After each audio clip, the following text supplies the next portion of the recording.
Hello everyone, আসসালামু আলাইকুম। আশা করছি যে যেখানে আছেন সবাই খুব ভালো আছেন। আজকে আমি আপনাদের জন্য নিয়ে এসেছি খুবই মজাদার একটি রেসিপি। ডাটা ও চিকেন দিয়ে এই রেসিপি খুবই সুস্বাদু।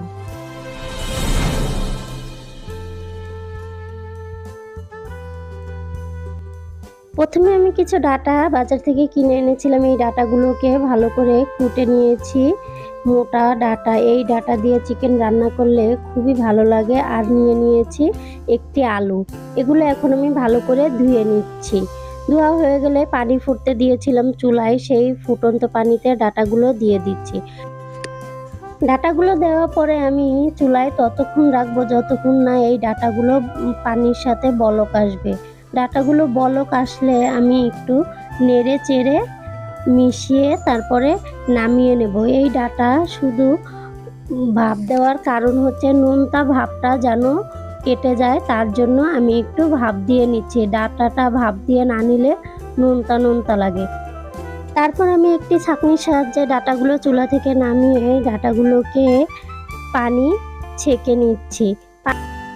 এরপর আমি একটি মুরগি কেটে রেখেছিলাম, আগে থেকেই কেটে ধুয়ে রেখেছিলাম বড় বড় করে টুকরো করে। আপনারা চাইলে আরও ছোট টুকরো করে নিতে পারেন। তারপর আমি চুলায় একটি কড়াই বসিয়ে সেখানে 1.5 চামচ পরিমাণ তেল দিয়ে নিচ্ছি এবং তেলটা গরম হয়ে গেলে ভালো করে কড়াইতে ছড়িয়ে দেব। দেওয়ার পরে যে চিকেনটা রেখেছিলাম, এই চিকেনটা আমি আগে থেকেই ধুয়ে পানি ঝরিয়ে রেখেছিলাম।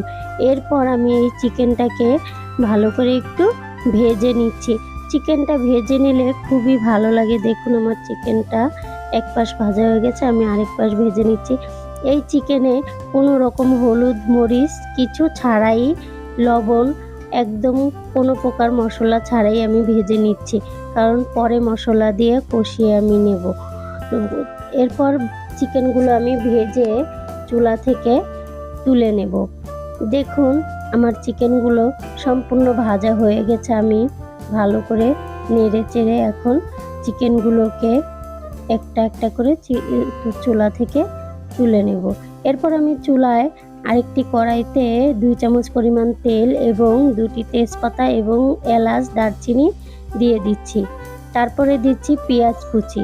সবগুলো উপকরণ দিয়ে আমি কিছুক্ষণ ভেজে উপকরণগুলো একটু লাল হয়ে আসলে সেখানে দিয়ে দিব 1 চামচ আদা ও রসুন বাটা। এরপর দিব ধনিয়া গুঁড়া 1/2 চামচ এবং দিচ্ছি হলুদের গুঁড়া 1 চামচ। তারপরে দিয়ে দিচ্ছি মরিচের গুঁড়া 1 চামচ। এরপর গরম মশলার গুঁড়ো দিচ্ছি 1/2 চামচ। সবগুলো উপকরণ দিয়ে এখন আমি ভালো করে কিছুক্ষণ এই তেলে ভেজে নিচ্ছি। তারপর আমি দিয়ে দিচ্ছি টক দই। টক দইটা দিতেও পারেন আবার না পারেন, আমি টক দইটা দিই চিকেনে। তারপরে দিয়ে দেব স্বাদ মতো লবণ। লবণটা দিয়ে সবগুলো উপকরণ আবার আমি তেলে ভালো করে কিছুক্ষণ কষিয়ে ভেজে নিচ্ছি। ভাজার পর সেখানে আমি আগে থেকে একটি টমেটো কুচিয়ে রেখেছিলাম, সেই টমেটোটা দিয়ে দিচ্ছি। আবার আমি এই মশলার সাথে টমেটোটাকেও কিছুক্ষণ কষিয়ে নিচ্ছি। কষানো হয়ে গেলে সেখানে সামান্য পরিমাণ পানি দিয়ে দিচ্ছি কষানোর জন্য। তরকারির মশলাটা যত কষাবো আমরা ততই তরকারিটার স্বাদ বাড়বে। এরপর আমি কষানো হয়ে গেলে সেখানে যে ডাটাগুলো ভাপ দিয়ে রেখেছিলাম, এই মশলার ভিতর ডাটাগুলো দিয়ে দিচ্ছি। ডাটাগুলো দেওয়ার পর আমি এখন মশলার ডাটাটা ভালো করে মশলার সাথে মিশিয়ে নিচ্ছি কিছুক্ষণ নেড়ে চেড়ে মেশানোর পর যে চিকেনটা আমি ভেজে রেখেছিলাম, সেই চিকেনটা কড়াই থেকে আমি ঢেলে দিচ্ছি। চিকেনটা দিয়ে আমি মশলার সাথে এখন নেড়ে চেড়ে একসাথে মিশিয়ে নিচ্ছি কিছুক্ষণ মেশানো হয়ে গেলে তারপরে আমি সেখানে দিয়ে দেব সামান্য পরিমাণ পানিটা দিয়ে আমি এখন ডাটা আর চিকেনটাকে আবার কিছুক্ষণ নেড়ে চেড়ে মিশিয়ে এখন কষানোর জন্য আমি 5 থেকে 6 মিনিট একটি ঢাকনা দিয়ে ঢেকে দেব। 5 থেকে 6 মিনিট ঢাকনা দিয়ে ঢেকে রাখার পর দেখুন আমি একটু ঢাকনাটা সরিয়ে চিকেন আর তরকারিটা একটু নেড়ে চেড়ে মিশিয়ে দিচ্ছি।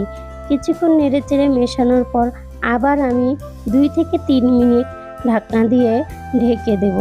2 থেকে 3 মিনিট ঢাকনা দিয়ে ঢাকার পর এখন আমার চিকেনটা সম্পূর্ণ কষানো হয়ে গেছে। তরকারিটা দেখুন তেল ভেসে উঠেছে। এখন আমি এখানে পরিমাণ মতো পানি দিয়ে দেব। কিছুক্ষণ নেড়েচেড়ে মেশানোর পর দিয়ে দেব ঝোলের পানি। ঝোলের পানিটা আপনারা যে যেরকম ঝোল খাবেন ঠিক সে পরিমাণে ঝোলটা দিবেন। আমি আমার পছন্দ মতো ঝোল দিয়েছি, কারণ কষানোতেই ডাঁটা আর চিকেন সিদ্ধ হয়ে গেছে। এখন আমি একটি ঢাকনা দিয়ে ঢেকে দিচ্ছি বলক আসা পর্যন্ত। দেখুন আমার তরকারিটা বলক এসে গেছে। এ পর্যায়ে আমি কিছু কাঁচামরিচ ফেলে রেখেছিলাম আগে থেকেই, সেগুলো দিয়ে দিচ্ছি। আর দিয়ে দিচ্ছি ভাজা জিরে গুঁড়ো। এই জিরাটা আমি আগে থেকেই ভেজে গুঁড়ো করে রেখেছিলাম। আপনারা চাইলে এটা নাও দিতে পারেন। আমার এই জিরে গুঁড়োটা দিলে খুবই ভালো লাগে তরকারিটা। আবার 2-3 মিনিট ঢেকে রেখে এখন আমার তরকারিটা সম্পূর্ণ হয়ে গেছে, একদমই পারফেক্টভাবে হয়ে গেছে। এখন আমি চুলা থেকে তরকারিটাকে নামিয়ে নিচ্ছি। দেখুন তরকারিটা নামিয়ে নিয়েছি। দেখতে যেমন লোভনীয় হয়েছে, খেতেও খুব অসাধারণ ছিল। ডাঁটা দিয়ে চিকেন তরকারি খুবই ভালো লাগে। আমার ভিডিওটি ভালো লাগলে অবশ্যই লাইক, কমেন্ট, শেয়ার এবং সাবস্ক্রাইব করে পাশে থাকা বেল আইকনটি বাজিয়ে দিবেন। অতিথি আপ্যায়নেও এই তরকারির কোনো তুলনা হয় না। আমার ভিডিওটি যদি ভালো লাগে অবশ্যই কমেন্ট বক্সে কমেন্ট করে জানাবেন। আল্লাহ হাফেজ।